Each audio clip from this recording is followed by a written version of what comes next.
Hello, and welcome to Rise and Unwind. I'm Chris Maloney. Each week, we connect with people across the country to share ideas, inspiration, and simple ways you can enjoy life right in your own neighborhood. On this week's show, we've got that and plenty more. Is a nonprofit. We were founded 5 years ago by Airbnb with a mission to provide emergency housing after disasters. We've got party hosting essentials like these chips here starting at just $2, or maybe some pre-made sides like potato salad or macaroni salad. Because every season is so different, and it's really a great way for people to watch these couples, how they navigate their relationships, how they navigate their trial marriages, and then when they get back to their original couple, and just kind of see what works and what doesn't work. So sit back, relax, and let's rise and unwind. Have you ever taken a dream opportunity only to realize something feels very wrong? That's the setup behind Strung, the new Peacock thriller from acclaimed filmmaker Malcolm D. Lee. The film follows a gifted violinist who becomes entangled in the world of a wealthy and mysterious family, where secrets seem to be hiding around pretty much every corner. Malcolm is the director behind favorites like the Best Man franchise and Girls Trip, and now he's taking audiences somewhere much darker. Malcolm, welcome. Man, I love that intro. That was awesome. Thank you so much. Thank you for having me. I appreciate you. Thank you for that. Strung starts with a talented musician getting what seems like the opportunity of a lifetime. What drew you to the story and the tension at the center of it? You know, when I read Alan McElroy's script, I could not put it down. You know, it just was a page turner. I was talking to it out loud. It was speaking to me. I was speaking back to it. And I just said, I gotta dip my toe into this genre of thrillers, and this erotic psychological thriller. You've built a career directing comedies, dramas, and ensemble films that audiences really connect with. What was exciting about stepping into the thriller genre with Strung? You know, I think audiences still want to see these kinds of movies. You know, and I love the opportunity to do something different and outside of my comfort zone. And not necessarily outside of my comfort zone, but something different that I hadn't done before. And it was nice to not have to cut to the joke, you know, and just be able to tell the story with a different pacing, a different tone. And I want to challenge myself in that regard, get the right cast and get the right crew behind me. And this crew that I've been working with has been a crew that I've been with before and collaborated on many, many things, but to work with this cast was amazing as well. Chloe Bailey carries so much of the story as Layla. What made her the right choice for this role, and what did she bring to the character? You know, Chloe, I hadn't worked with before, but I knew about her, and I thought she would be a great asset for this role. And when I saw her, and when we got to talking and we got to know each other a little bit more and work together, I was amazed by what she was able to do, because Layla has to do so many things in this movie and play so many different colors, you know, from being emotional to being vulnerable to being sexy and maternal, and all kinds of colors that she had to play, that I was just like, wow, she really, really brought a lot to the table. And I'm very, very proud of the work that she did in this movie. She's really, really talented. One of the things that makes this film work is the atmosphere and sense of there's something not quite right. How did you approach building that suspense without giving too much away? Yeah, you know, the thing is, everybody in this movie, every character in this movie is hiding something. You know, it's most, you know, emblematic by the little girl that she's tutoring, Zuri, with her actual mask. But everyone in this movie is masking something, whether it's trauma or grief or something to that effect.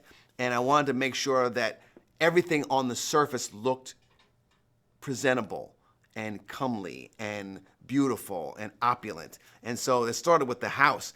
And you see this inviting environment that is a little antiseptic, but just like, oh, it's lush and it's beautiful. But underneath all of that, you find that there's some dark themes. And looking at your career, you know, The Best Man, Girls Trip, and now Strung, what continues to inspire you as a storyteller, and what kinds of stories are you most interested in telling next? Yeah, you know, I am incredibly blessed to have the opportunity to get paid for what I love to do. And I want to keep challenging myself and bringing entertainment to audiences. That's the main thing. I like to have to entertain people and make them feel good, make them feel, you know, emotions one way or another. And in this case, we're taking them on a thrill ride. And in the future, I hope to do, the same kinds of things, whether it's with a thriller, whether it's a comedy or a musical or a drama. I love, working with actors and bringing a vision to life for audiences to enjoy. Malcolm, I want to thank you for joining me today. Strung is now streaming on Peacock. You can watch the film and learn more by visiting peacocktv.com. Malcolm D. Lee, thanks for joining me today. Thanks, Dan. Have you ever wondered what it would be like to bring out one of the most beloved family stories ever told to a new generation? Little House on the Prairie is now streaming on Netflix, introducing the Ingalls family to longtime fans and first-time viewers alike. Today, we're joined by Luke Bracey and Crosby Fitzgerald, who play Charles and Caroline Ingalls. Welcome to the show, you two. How are you? Hi, good. How are you? Very well. Thanks for having us. I'm doing great. My mom was a huge fan of Little House on the Prairie, so I just grew up watching all of the old shows. And it has meant so much to generations of readers and viewers. What was your first reaction when you found out that you'd be playing Charles and Caroline Ingalls? Oh, I sort of screamed and cried, I think. Yeah, it's daunting, but it was extremely exciting because I loved the scripts and I really trusted the creators of the show and was ready to sort of take on this new approach to the literature. Yeah, I was thrilled to play this character of Charles because I just saw kind of a wonderful story and a good man. And I think the world needs nice stories about people trying to be good people and trying their best in a hard world and realizing that they need their family and they need their community. And, that was the real thrill for me when it came to this job. It's a nice story about people trying their best and not always succeeding and not being perfect. I just thought that was a wonderful opportunity and a wonderful story to have the privilege of being a part of. And this series honors the original stories while creating something fresh for today's audience. How did each of you guys approach making these iconic characters your own? I think, I wanted to honor what was in the books and kind of what we know of Caroline vaguely, but I also was really excited to sort of see her as a human who is flawed and complex and, it has a lot of room to grow. And that's what I loved about the script, I think. And there was a lot in the script that I got to play with, I think, in learning about Caroline as a full person who's, a wife and a mother is just two of the many things that she is. And I love how the script did that in these stories. And one of the things people have always loved about Little House on the Prairie is that it celebrates family while never shying away from the realities of frontier life. What do you think audiences will connect with most in this new adaptation? I think they might connect with the fact that life's always been difficult. Life's difficult now, and life was difficult then, and life's going to be difficult in the future. But if you've got good people around you and you're trying to be a good person, you've got good kind of core of people helping each other, be that family or community or friends or whatever it is, that's where you really succeed in life rather than just doing it yourself. No one really makes it by just doing it themselves. I think that might be something that people take from it. It takes a village to get far in life. It's really hard to just be a one-man band and try and break through the realities of the world, which are that there's things that are going to come and try and drag you down. And without other people around you, you won't get through them. And whether someone grew up with the books or the original television series or experienced Little House on the Prairie for the very first time, what do you hope they take away from this version? I think it's such a great, it takes a greater view of the prairie and of the frontier.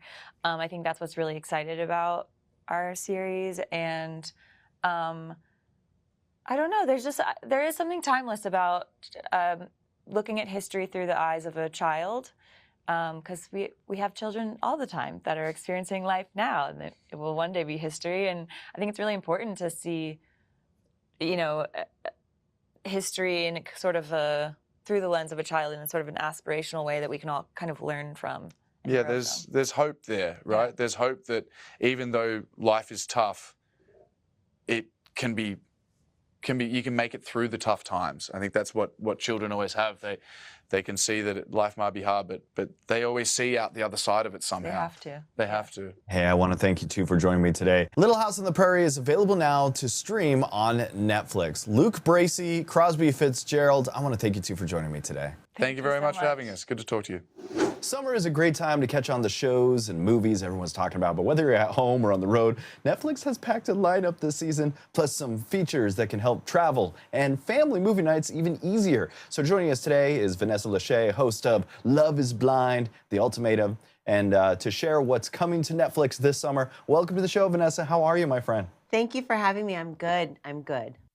That's good to hear. I hear Netflix has a huge lineup this summer. What are some of the movies and shows that you think people should be adding to their watch list this year? Ooh, well, I'm just excited to talk about all the fun things Netflix that people don't really know about. You know, I get an in because I'm always here and I'm boots on the ground here at actual Netflix. But coming up, we have Enola Holmes 3. That's going to come out July 1st. For the sports fans, the MLB Home Run Derby is going to be live July 13th, which is always fun for people to watch live. The Ultimatum, as you mentioned, season 4, the show that my husband and I do, comes out July 15th, which is my wedding anniversary. What a gift. There's just something for everyone. Oh, Little House on the Prairie is going to be premiering on Netflix July 9th, and it's a beautiful reimagining of the original. But what's so great over the summer is all the features that Netflix has to offer that you just alluded to. They can download a movie or a show or the entire season. There's some really amazing remind me buttons because we all have a lot going on in our minds as it is, so we don't need to also think about when that show is going to drop that they're excited about.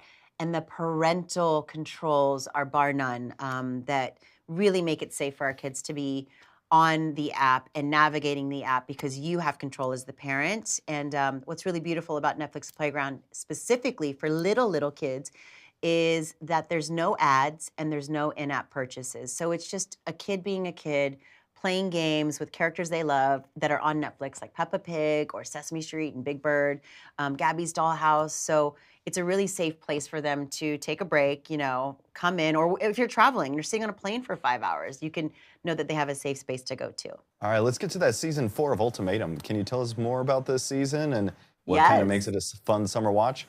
Oh my goodness. Well, I think that The Ultimatum is always a fun watch period because every season is so different. And it's really a great way for people to watch these couples, how they navigate their relationships, how they navigate their trial marriages, and then when they get back to their original couple, and just kind of see what works and what doesn't work. Because I feel like so often we don't get the luxury of a third-person perspective in relationships.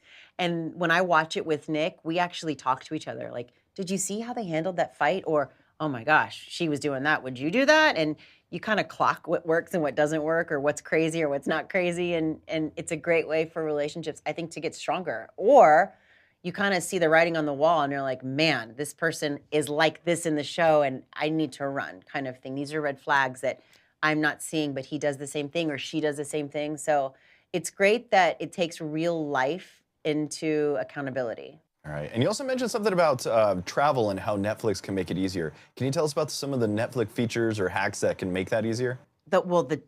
I was surprised when I was telling my friends how people aren't aware of downloading on the app. You don't have to have Wi-Fi all the time to be able to access Netflix. In fact, what we do in our household is before we have long trips when we're going coast to coast, flying or whatnot, is the kids sit down and they pick their favorite movie or shows and we download them prior. So I'm at home with my Wi-Fi, my strong Wi-Fi, we've got it on there. And then wherever you are, when you're traveling, it's accessible to you in your profile. So the kids will just click their profile and then whatever they've downloaded is there. And you can take it a step further and do the subtitles. So if you're, you know, on a plane or if you're in the car and everyone's kind of got their thing going on, you can add reading to it and make it an interactive show, if you will. But again, the parental controls that I spoke about earlier, that's just a really big thing that I think is important for parents and for kids nowadays. Vanessa Lachey, I really want to thank you for joining me today to explore everything coming to Netflix this summer, including new series, movies, games, and family favorites. Visit Netflix.com or open the Netflix app to browse the latest releases and set reminders for upcoming premieres. Vanessa, thanks for joining me today. Thank you so much. I appreciate it. Ever wonder how one company can tell the story of an entire country? As America gets ready to celebrate its 250th anniversary, Ford has put together a one-of-a-kind exhibit featuring historic vehicles and artifacts that helped shape the nation. Joining us is Ted Ryan, Ford Archives and Heritage Brand Manager. Welcome, Ted. Thank you so much for having me on today. I'm excited to talk about the amazing cars that I brought to Union Station here in Washington, D.C. Ted, what is driving America forward, and what can people expect when they visit this exhibit at Union Station? Driving America Forward is a exhibit that Ford Motor Company put together with 10 amazing vehicles and then some spectacular items out of my archives. And the entire goal is to show that Ford has been woven through the fabric of America. America's turning 250. Well, Ford just turned 123, so we've been there for almost half of the time that America has been going. And we've had huge impact. I've got a Model T, the last Model T ever made, and we tell the story of the assembly line and the $5 a day wage where Ford totally transformed the living wage at the time, sparking the Great Migration.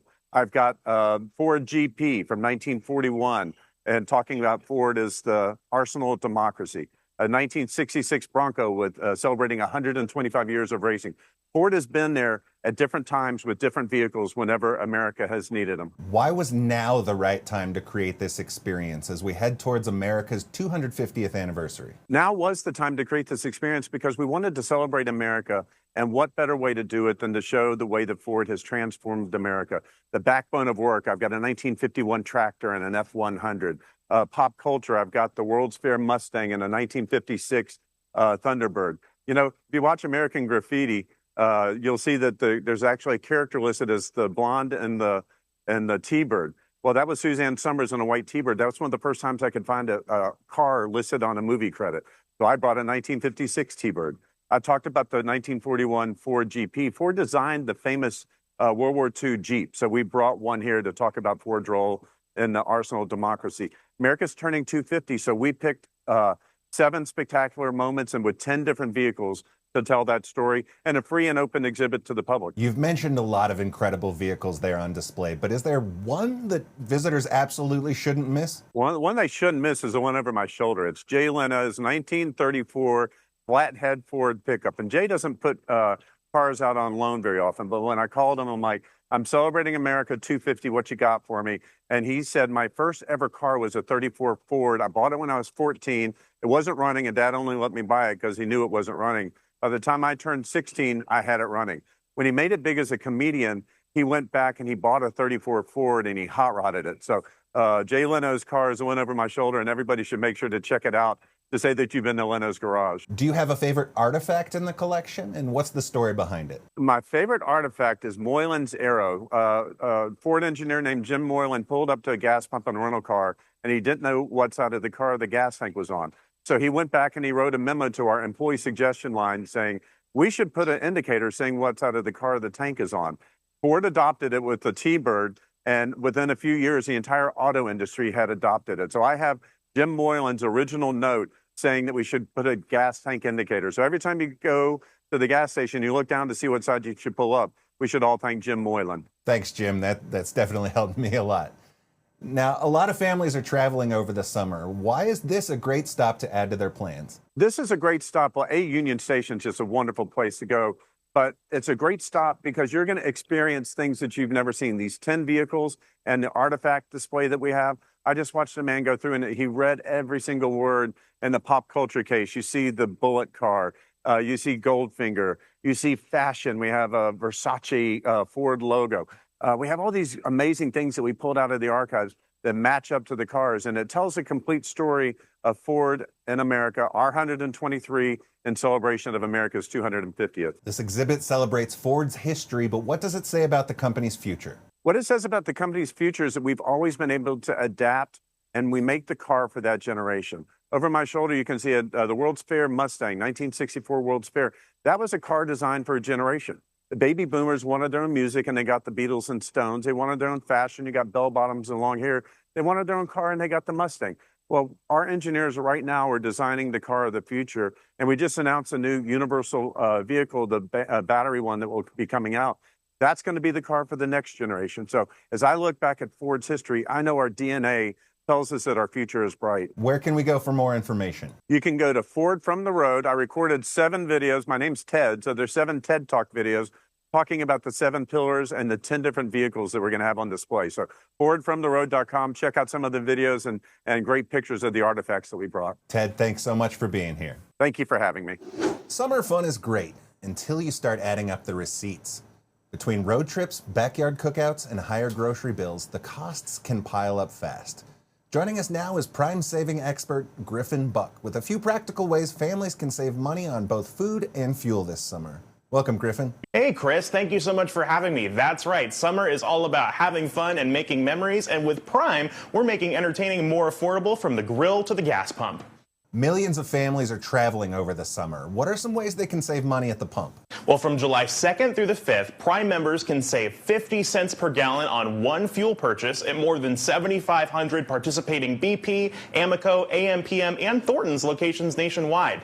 That's 5 times the everyday Prime fuel savings, just as millions of folks are hitting the road for the 4th of July. Happy 4th, by the way. It's super easy to get started. Customers can sign up by linking their Prime membership with BP's loyalty program, Earnify, or just download the app. You can enter your phone number at the pump and let the fuel savings start to roll in. Go to Amazon.com/fuel savings to learn more. Grocery prices are still on a lot of people's minds.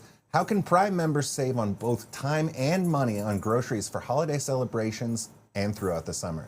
Well, what I like to do is let same-day delivery do the heavy lifting. Prime members get free same-day delivery on orders over $25 in most areas. And Amazon's got everyday low prices on the widest selection of items, which means the customers can feel good knowing that they've got everyday low prices and the prices that beat many other major retailers. For example, we've got party hosting essentials like these chips here starting at just $2, or maybe some pre-made sides like potato salad or macaroni salad. We've also got fantastic prices on grilling meats and grilling essentials like maybe these ground beef burgers or Amazon grocery chicken thighs, or maybe ballpark hot dogs are more your speed, all under $10. And of course, you can't forget about the summer produce essentials. We've got some corn, we've got some watermelon, we got some berries, huge varieties starting under $4. Truly fantastic prices. But perhaps what I'm most excited about, it's gotta be the deals at Whole Foods Market. Through July 7th, Prime members save 50%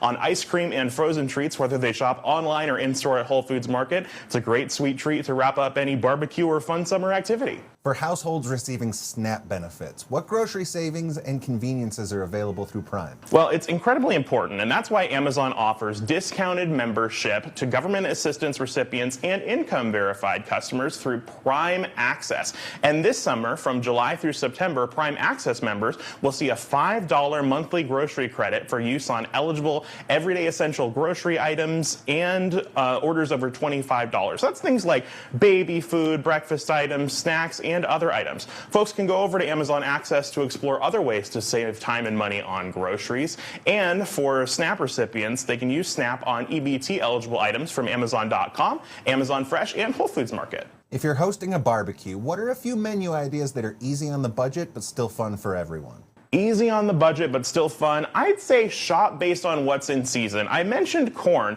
I'm putting corn in everything these days. Maybe a nice corn and tomato salad. Easy on the wallet, but still great flavor. Same with maybe some watermelon. It's both refreshing and delicious. It's one of my summer favorites. And I'm putting berries on everything. Any dessert, it's in season, it's fresh, it's good, it's just perfect for the summertime. Folks should also keep an eye out for the freshness guarantee when shopping on Amazon, which guarantees that perishable items like meat, seafood, produce, those items will arrive as expected. Otherwise, Amazon will make it right. Where can people go to learn more about Prime and Prime Access? Just go to Amazon.com/Prime to explore all the benefits, and Amazon.com/Get Prime Access to see if you qualify. Griffin, thanks so much for being here. Thanks for having me. Hurricane season is something Florida families take seriously. When people have to evacuate, having a safe place to stay can make all the difference. Christoph Gorder is the executive director of Airbnb.org, and he's here to explain how the organization helps families during disasters. Welcome, Christoph. Thanks for having me on. Good morning. Hurricane season is here once again. What are you seeing, and how is Airbnb.org preparing for what could be another busy year? Well, you're right. It's that time of year again. This is disaster season. And so across the country, we're seeing wildfires in the west. We're seeing storms and tornadoes in the central part of the country. And of course, hurricanes in Florida and the eastern seaboard. And so this is a busy time of year for us, and we really need to be prepared. The storms are increasing with intensity, with increasing with frequency. And so that's very concerning. I think the good news, though, is that we are better prepared than ever. So the forecasting models are better than ever. The communications tools are better than ever. And of course, Florida Emergency Management does a phenomenal job through all the practice and tough times that you had in Florida. So I think, the good news is we are better prepared than ever, but we can't let our guard down. Airbnb.org has provided more than 1.6 million nights of free emergency housing since 2020. How does all that come together when people suddenly need a place to stay? Well, Airbnb.org is a nonprofit. We were founded 5 years ago by Airbnb with a mission to provide emergency housing after disasters. And Florida, we've been very busy in Florida. Over the course of the last 5 years, just in Florida alone, we've provided over 40,000 free nights of stays. Our biggest activity was 2 years ago with Hurricanes Helene and Milton, but there are always smaller disasters that we're activating in. And the way it works is we work with local nonprofits, and they help us identify families in need. And then we house those people for free. And the way it works is we'll transfer Airbnb credits, essentially cash, into their personal Airbnb accounts. And then they can book whatever Airbnb they want. So if they need a wheelchair accessible place, if they want to be near their job or their kid's school, the beauty of it is you have access to the entire network of Airbnbs, and you get to choose the home that suits your family's needs in a time when you've lost everything or you've really lost control over big parts of your life. And so the system works really, really well, and we can move fast and help a lot of people at the same time. If someone wants to help before the next hurricane, what are some of the ways they can make a difference? Well, I'd encourage everybody to jump on our website, airbnb.org, and learn about the program. If you're an Airbnb host, and there's many, many hosts in Florida, obviously, you can learn how to participate in the program. We have tens of thousands of hosts around the world who sign up to offer a discount, so our dollars go further.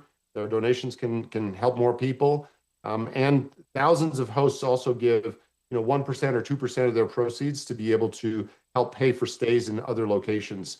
And if you want to make a donation, 100% of all donations that come to us go directly transferred to families in need, because all of our operating expenses are already covered by Airbnb through other donations. And so 100% of donations help people.